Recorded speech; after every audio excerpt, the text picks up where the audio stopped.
Hi, everyone. We are so excited to be here. I'm Jennifer, and this is Robin with Hungry for More. And we are on podcast number 9, if you can believe that. Oh, And today I'm excited because we're always discussing. It seems like when we're recording one podcast, we come up with several more topics from that one because they build off of each other. And it's not that it matters what order you listen to them in, but this one is one that's really near and dear to me. It's one that I have been, I don't know what the right word is, Robin. I've had to learn. I've had to develop this muscle in me because I've had lots of situations in my life where it was real easy to react. And today we're going to be talking about the difference between reacting and responding. And we're going to be talking about it in real life scenarios as well as when it comes to food, because that is also a real life scenario, but it applies to all over and it makes a difference. And it kind of includes that energy that we bring, right, when we go to eat and matching that energy and everything like that. But, one of the things we want to talk about is the purpose of reacting. Like, I don't know, Robin, if you want to jump in, but it goes back thousands of years. It's not a new thing in our world that we live in. no, actually that's the default thing of behavior, right? So for thousands of years, human beings didn't need to be super conscious in everyday life. Life was survival. And because it was survival, the brain worked really well with that. The survival brain, we call it maybe the reptile brain, the unconscious brain, right? It works really well with that type of environment because you do need to be reactive. And where the environment was fully in charge of producing our food, we didn't have manufacturing plants, we didn't have what we do today. In our modern world, you could be reactive to your environment. And an example, or did you want to say something? No, I was just going to say, I was actually going to throw in some examples of being reactive. So I think that's perfect. Yeah. So, well, we were talking about, and I share this a lot with people when they're frustrated that they like know what they're supposed to do, but they're not doing it. They keep procrastinating a task or something, say. Well, and when we even think 2, 3 generations ago, if they woke up in the morning living on their farm where they lived off, that was their survival. If they woke up in the morning, were like, you know what, I'd rather just sleep in. I'm not going to go milk the cows. I'm just going to blow that task off. Well, they weren't motivated by like, I just want to make my life wonderful and beautiful. It was, if I don't get up and do this, there's an immediate consequence and a direct consequence to my survival, right? The cow gets an infection and so on and so on. And it came back to impact them survival base. So they were very motivated by the brain's natural default survival mode. So there was a time where it was very productive and it suited the environment to just be in a reactionary place. But we've changed the world quite a bit and we've changed our environment. Right. And now everything's available. And we talk about food. I mean, if there was if they went out on a hunt and found food, then they had all this food, right? But if they didn't, then they were in a little bit of a time of scarcity. So they had to eat what they could and save what they could when they had it. And now today we have it all the time. There's very few people that would be listening to this podcast that didn't have access to some sort of food where they didn't have to go hunt and kill it, right? Right, So exactly. it's different, and safety purposes too. I mean, if the rain came, then you're running for shelter. Here we're like, oh, here's my umbrella. It's so beautiful. It's raining out. It's just totally different. It's totally different. It is. Yeah. And the environment, it was conducive, being reactionary and functioning from that default mode. It had us, moving and forwarding, evolving along. But now we've gotten to this place where we've changed the environment so much that now living our lives from that reactionary place, from that survival brain, is now counterproductive. It's not helping us, it's hurting us in most instances. Let's just give first example with food. Well, yeah, that's what I was just going to say. Some examples of different ways of serving us. Well, one thing is it's always there, right? And I'll give you an example. Last night I had dinner and then I had the youth from church over to my house and they were doing like a cooking competition and they made guacamole. I wasn't hungry at all. And I thought past Jen reacting to that would have been like, I'm going to eat it. It's here. I'm eating it. But now I'm like, no, I'm good. I don't need to have any. I had eaten dinner and I was full. But it's that abundance of where it's always available and it's there for us. I mean, anywhere we go, really. Exactly. Right. And so with an environment like that, to be reactionary, it's counterproductive because we're excessive with it. We're taking on more than we need. Our body's overburdened and it's carrying more than it needs. And right. Right. And to put it in different terms, let's put it in terms that aren't food, that maybe people will see it a little bit more clearly.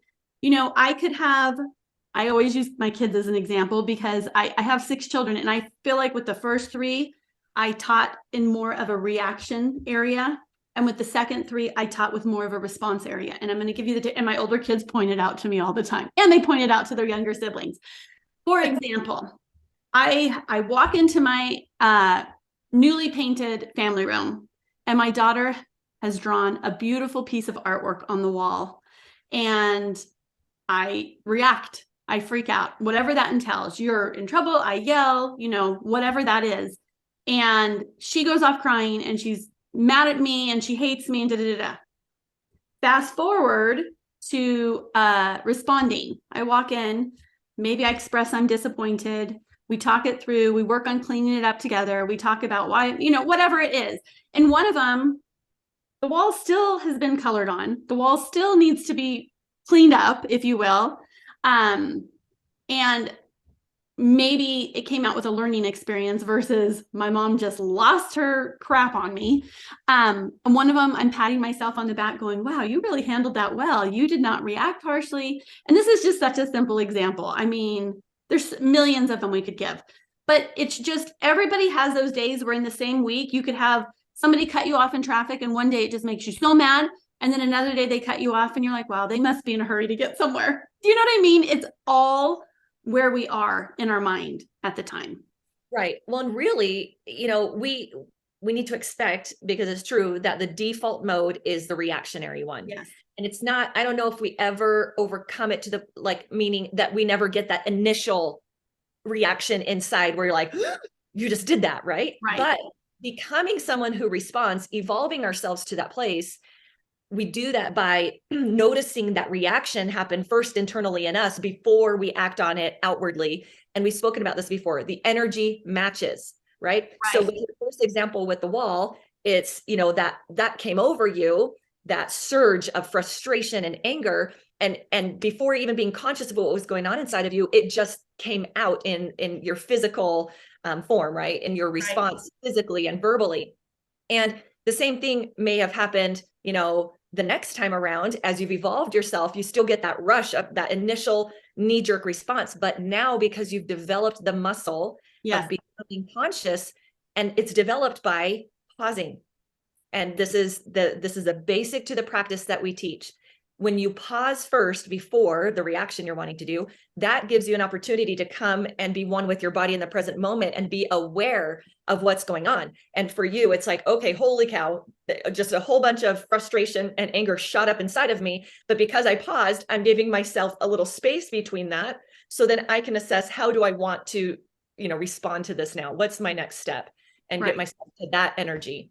And so that's the secret, right? That's the way. So apply that to more of a modern day with food. I talked about the guacamole last night that they made when I wasn't hungry, and I could have easily reacted to it, or I could have responded and been like, no, I'm good. Or, I think of people show up at your door with a loaf of hot baked bread. Like, that's stuff that I find that catches me off guard, and I have to really be conscious. I do. And respond to it versus reacting and just diving in. So what are some real common modern day examples that you would give of that people could relate to here? Because obviously when we eat, when we are hungry, we're responding to that hunger cue. Yeah. But a lot of times if we're eating outside of hunger, it's more of a reaction to what our mind is wanting. It's absolutely a reaction. And it's one that, we have reacted enough that it's just become an automatic response. Right. And why the conscious practice is so important, to help you in real time disrupt that automatic loop in your brain, so that you can pause and go, okay, hold on, before I react to this and eat, let me see what's going on here. Is this a body need, or is this my mind suggesting? And then you can discern and move forward. So yeah, modern day examples are just that, where it is so in our face and plentiful, and everywhere I turn, I have an opportunity to eat something. So before, when humans just reacted to that because it was in their environment, it was good. They needed that. They needed to eat when the food came in and was available, and they needed to stock up on it even and create their fat stores. And so now we don't. And what's happening is we're not even giving an opportunity for our body to use the fat stores for energy and for fuel, because it's just here and available. And Right. so, like you said, the modern day examples are just like being in the office and somebody brings in something unexpectedly, or, going to the doctor's office and they have the little bowl of candies or whatever. It's just understanding that food is going to be in your environment several times a day, and that's not a bad thing. But now to just be reactive to it because it's like, I see it, I want it, it's there, that's no longer serving us. We just need to stay conscious to it because it's available 24/7. I mean, we live in a world where you never have to feel hungry. No, in fact, many people that start with us say, I'd forgotten what it was like to be hungry. Like I never even gave myself the chance to feel hungry before eating. I just ate because, well, that's what I do. I get up, I shower, I eat. And I never waited for the cue. I just did it because it's what I do. And so, yes, it's being conscious and waiting for the body cues is what's going to help you develop this more of a awareness and the ability to respond. And you'll see as you start applying this for the first time, when you really say, okay, I'm going to do what they keep saying. Before I eat something, I'm going to pause and I'm going to check in. You're going to realize how reactionary your brain has been when your body didn't need it. And it's very empowering. It's a great muscle to develop, not just for food, but for this one more than any of them, I feel like carried over into my regular life, just everyday life, because you start realizing, wow, I react to a lot of different things instead of responding to them. And the thing is it doesn't mean, well, I'm going to give a story and it's comical and it's funny, but you all have to understand I was in a very, very high stress point in my life.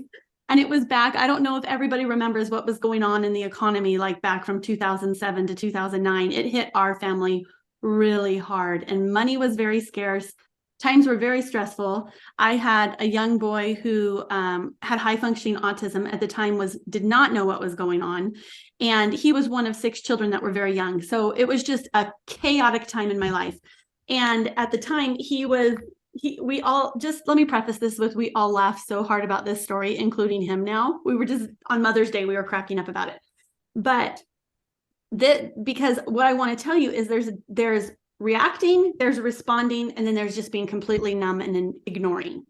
And one particular day, and this boy had caused a lot of damage to the home just from floods and things like that. And we would just like patch it up the best we could because there wasn't money around to do anything but that. And one day I will never forget, I was in the back of my basement cleaning the kids' bathrooms. And my older son came in and he said, Mom, he said, a snowman head just rolled through the basement window, and just picture it rolling, stopping in front of the TV and just like looking at my kids that were watching TV crazy. I'm like, oh, okay, I'll deal with it later. I wasn't mad, I wasn't upset, and I wasn't running in to deal with it, which I should have been. It was winter. I mean, he made a snowman head. I just kept cleaning the bathroom because I completely shut down. I was like, great, just another thing. In fact, I think we put plastic over the window and plastic stayed on that window for 6 months. Like, couldn't deal with it. So there is reacting, which would not have been appropriate there, right?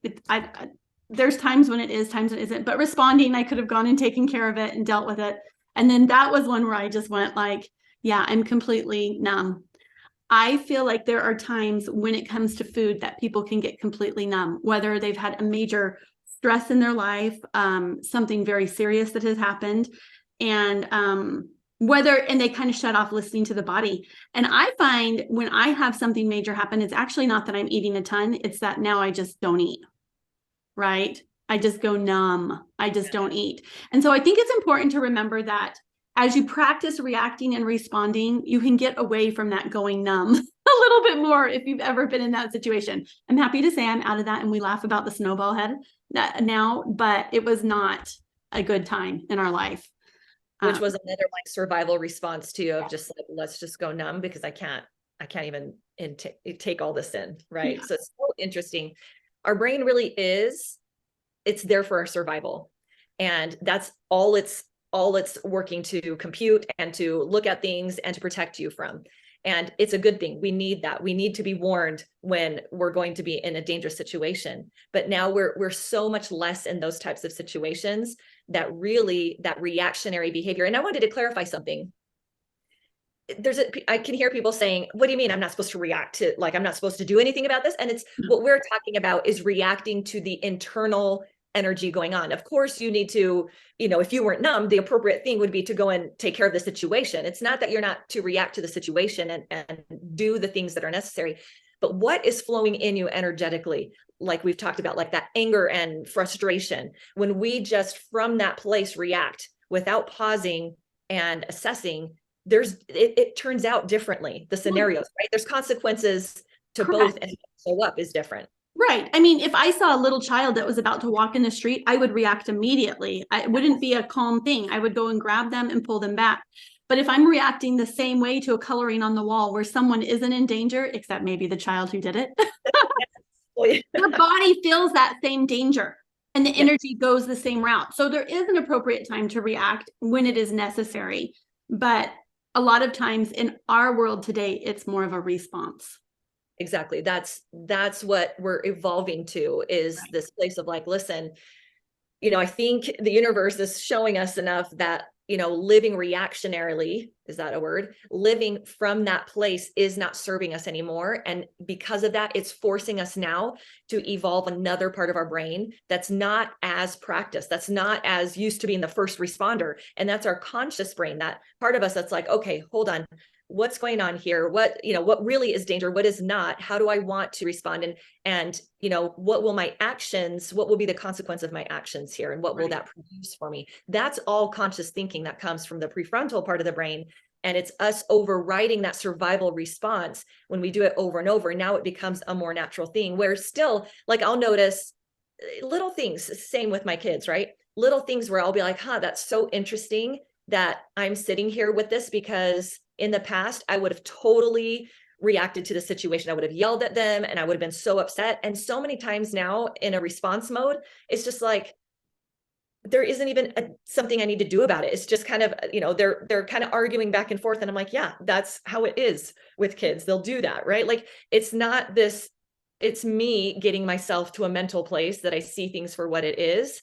And I work through my emotions with it. And I don't need to come and do some sort of behavior that ends up making it worse, which, believe me, I've done plenty of that too.